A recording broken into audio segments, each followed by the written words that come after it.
Welcome in class 6। कैसे हो आप सब लोग। और आज हम पढ़ेंगे फिजिकल क्वांटिटी के बारे में और आप देख रहे हैं एडुग्रिड चैनल। तो चलो फटाफट हम स्टार्ट करते हैं। तो physical quantity and it's measurement, तुम्हारे लिए पहली बार है फिजिकल क्वांटिटी एंड मेजरमेंट के बारे में। तो चैप्टर स्टार्ट करने से पहले हम बताते हैं मेजरमेंट के बारे में। So what basically measurement is.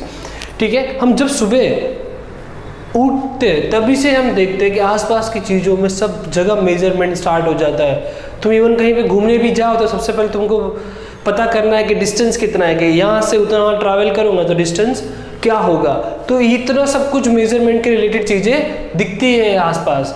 ठीक है, तो चलो, तो मेजरमेंट क्या है, क्या बोलते हो मेजरमेंट। तो पहले तो खुद सोचो कि मेजरमेंट क्या होता होगा, क्योंकि हमने बहुत सारी बार फेस किया हुआ मेजरमेंट के बारे में। तो उनको तो थोड़ा सोचो, फिर स्टार्ट करते हैं। चलो, तो anything which can be measured is called measurement, यही लगेगा। बिल्कुल ऐसा नहीं है। ओके, ध्यान से ऑब्जर्व करो। हम मेजरमेंट, हम स्केल का यूज करते हैं, स्केल का यूज करते हैं किसी चीज को मेजर करने के लिए।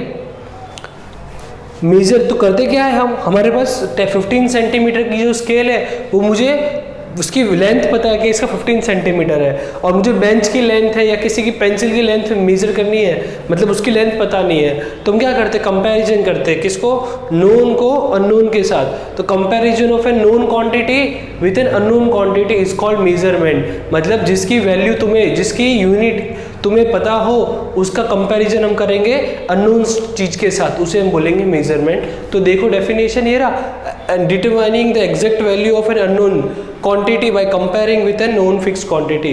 देखो क्या लिखा हुआ है, अननोन क्वांटिटी को एग्जैक्ट वैल्यू पता करना है किसके, कंपैरिजन से फिक्स्ड नोन क्वांटिटी से, उसको हम बोलेंगे मेजरमेंट। अब ओके, तो हमने यहाँ पे देख लिया। अगेन अब क्वांटिटी एक नया शब्द आया, तो what quantity is. So anything which can be measured is called quantity. अगर इस दुनिया में तुम कुछ भी मेजर कर सको वो क्वांटिटी हो जाएगा। अगर मुझे बात करनी है क्वांटिटी की, सपोज करो कि मैं यहाँ से मेरे घर तक गया, मैं डिस्टेंस ट्रैवल करूँगा, मैं इसको मेजर कर सकता हूँ, तो यस वो क्वांटिटी है। टेम्परेचर कितना है रूम का, मैं मेजर कर सकता हूँ, तो वो भी क्वांटिटी है। क्लियर है, मेरे समझ में आ रहा है। चलो, तो फिजिकल क्वांटिटीज हो चुका। अब ये फिजिकल क्वांटिटीज तो है, बट थोड़ा सा इसमें है कि कितने टाइप की क्वांटिटीज होती है। तो जनरली दो टाइप की क्वांटिटीज होती है, fundamental quantity and the derived quantity. अब फंडामेंटल क्वांटिटी और डिराइव्ड क्वांटिटी क्या है। ठीक है, फंडामेंटल क्वांटिटी ऐसी 7 क्वांटिटीज है जिसने एक इंटरनेशनल स्टैंडर्ड ने दे दिया है और उस सबको हमको मानना है। ठीक है, और उसी 7 क्वांटिटीज से जितनी भी फिजिकल क्वांटिटीज है वो बनी हुई है। क्लियर है, हम थोड़ा एग्जांपल देखते हैं। तो पहले जो 7 फंडामेंटल क्वांटिटीज दी थी, मैं उसको 1 बाय 1 यहाँ पे लिस्ट कर देता हूँ। तो फंडामेंटल क्वांटिटीज क्या है, those quantities which are independent of other quantities. ऐसी क्वांटिटीज जो दूसरी क्वांटिटी पे डिपेंड ही नहीं करता है। एग्जाम्पल दिखाता हूँ तो तुम्हें ज़्यादा आइडिया आएगा। चलो, सबसे पहले लिखते मास, उसको एक फंडामेंटल क्वांटिटी बनाया गया है। फिर length, time, temperature,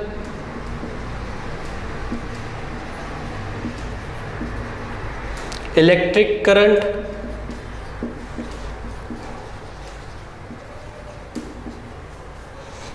concentration of substance,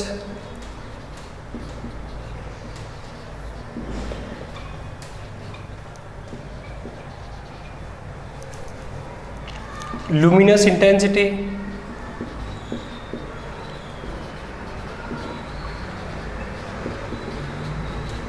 तो 1 2 3 4 5 6 7 टोटल 7 फिजिकल क्वांटिटीज है।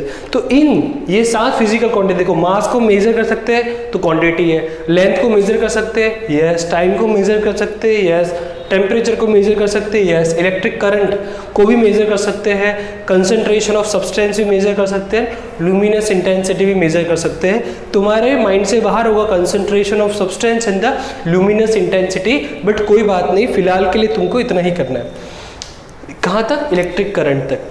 तो ये है टोटल 7 फंडामेंटल क्वांटिटीज, और इन्हीं 7 फंडामेंटल क्वांटिटीज के बेस पर बाकी डिराइव्ड क्वांटिटीज बनी है। तो डिराइव्ड क्वांटिटी का डेफिनेशन क्या है वो भी देख लो। The quantities which dependent on fundamental quantity, ऐसी क्वांटिटीज जो फंडामेंटल क्वांटिटीज से बनी हुई है उसे हम बोलेंगे डिराइव फिजिकल क्वांटिटीज। एग्जाम्पल देखते हैं हम, एरिया ले लो, एरिया क्या होता है, area of square,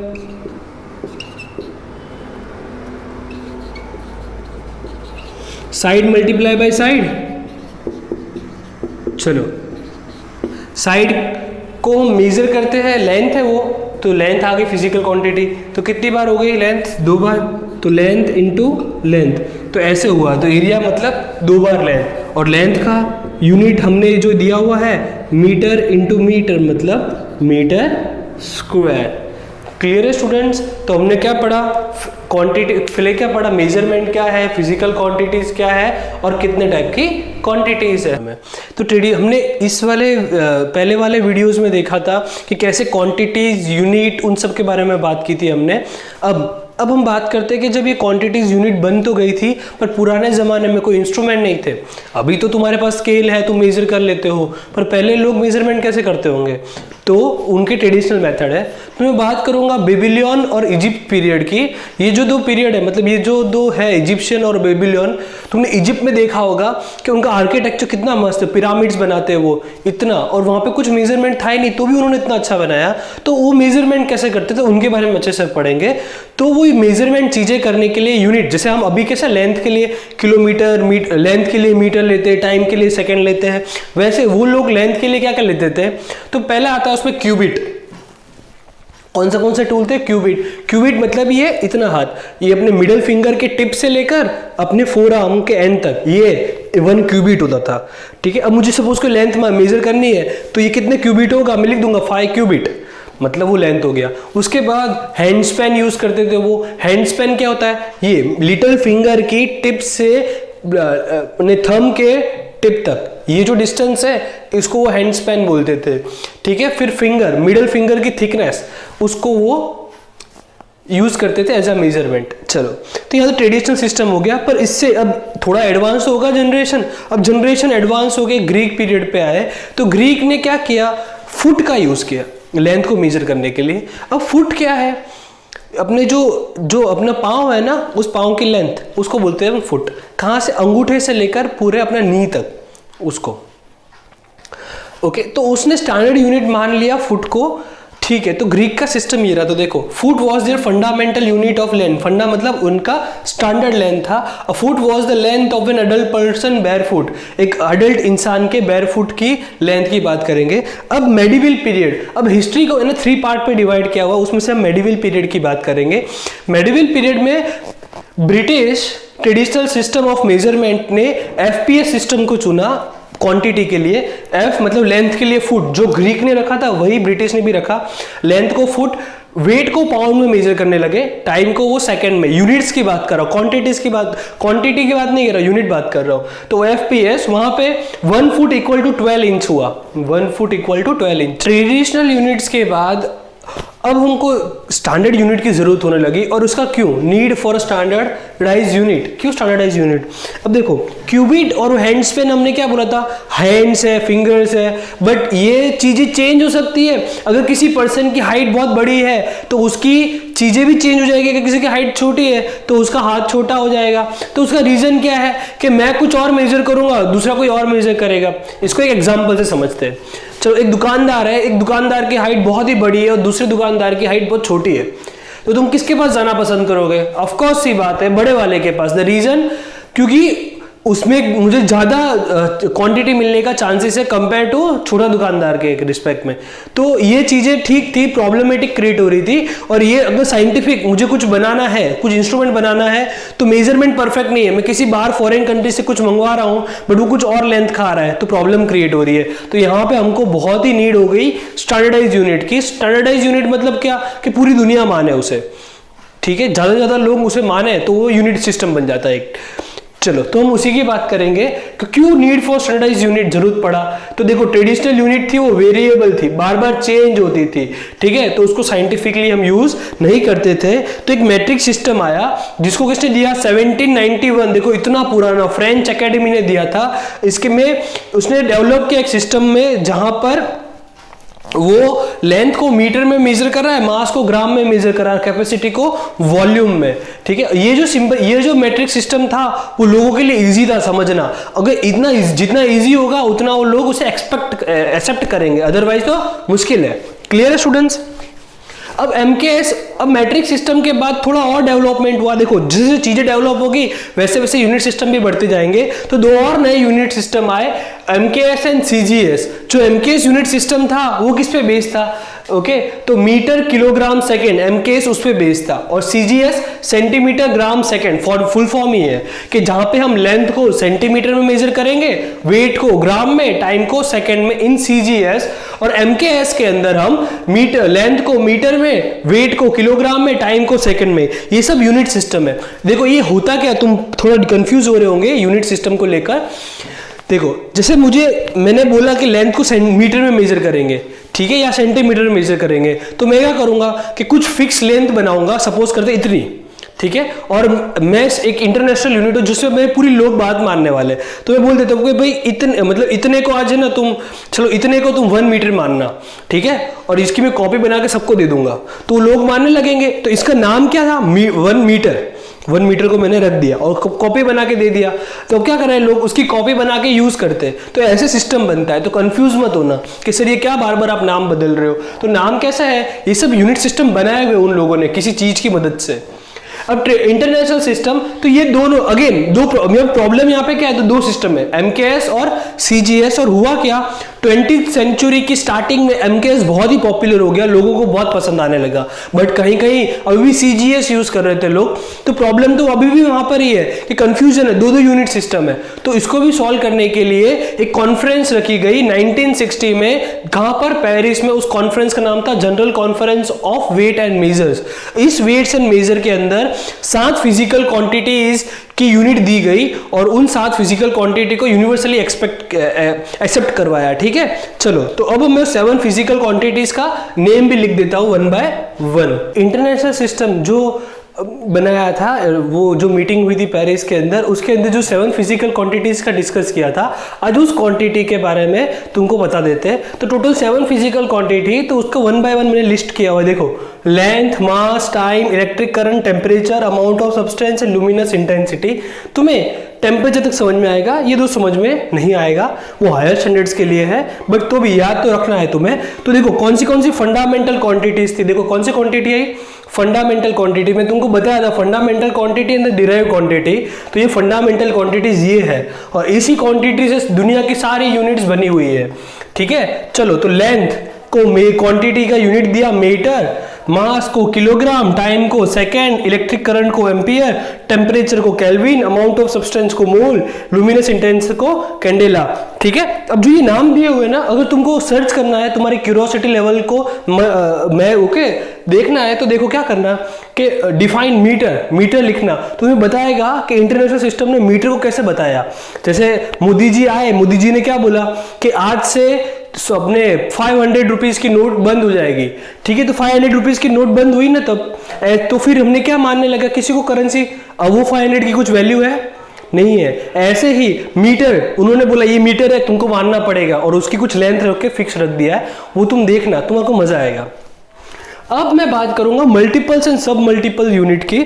so what basically multiple and sub multiple units.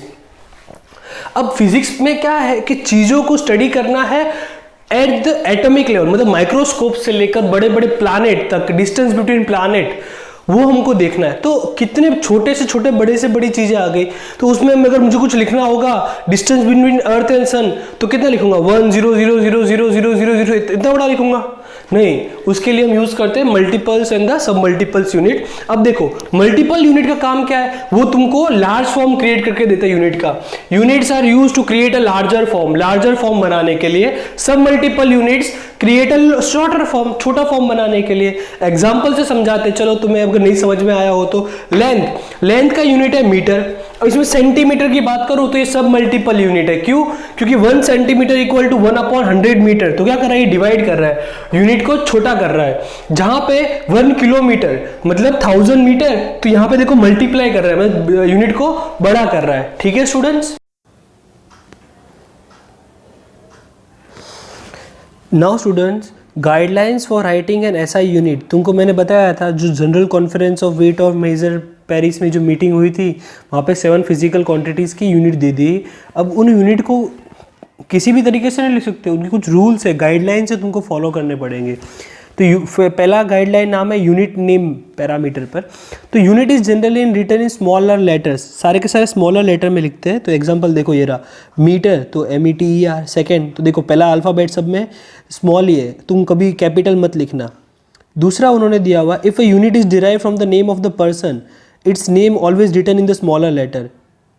अगर किसी साइंटिस्ट के नेम के बेस पे यूनिट रखा हुआ, जैसे फोर्स को हम न्यूटन में मेजर करते हैं क्योंकि साइंटिस्ट न्यूटन ने ही इस फोर्स की इसको फाउंड किया था इसके लिए।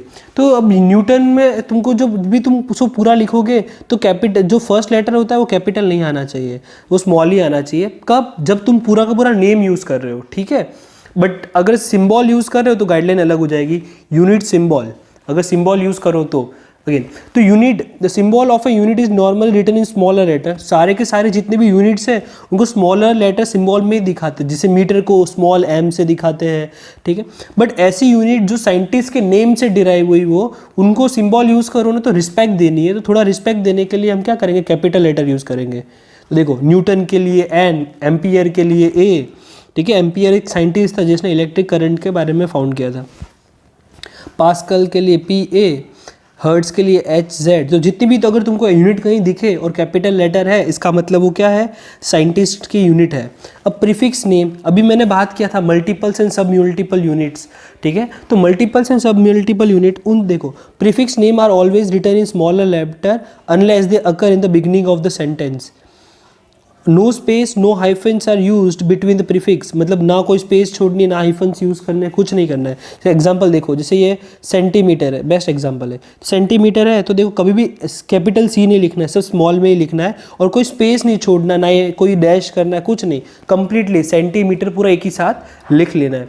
अगर इन्हीं चीज़ों का सिम्बॉल्स भी होता है, अगर सिम्बॉल यूज़ करो तो क्या है, तो देखो स्मॉलर यूनिट के लिए हम क्या करेंगे, स्मॉलर लेटर यूज़ करेंगे। बट बिगर यूनिट्स, जैसे मल्टीपल यूनिट्स बताई थी मैंने, तो उसके लिए हम कैपिटल लेटर यूज़ करेंगे। तो prefix symbols are attached to a unit symbol without any space between them, कोई स्पेस नहीं चाहिए। Prefix symbols up to the kilo level is written in the smaller letter but one with the larger value are written with the capital letter, ठीक है। अब प्यूरल्स की बात करेंगे। अब देखो 10 मीटर्स अगर लिखना चाहो कंप्लीटली लिखो तो METERS यूज़ कर सकते हो, बट अगर सिंबल यूज़ करो तो MS नहीं यूज़ करना है, तो वो रॉन्ग हो जाएगा, ठीक है। तो मतलब वो क्या बोल रहा है, अगर तुम्हें कंप्लीटली लिखना है तो वहाँ पे प्लूरल यूज़ करो, कोई प्रॉब्लम नहीं है। बट अगर जब सिंबल यूज़ करना है तो सिर्फ M लिखो या S लिखो, ठीक है।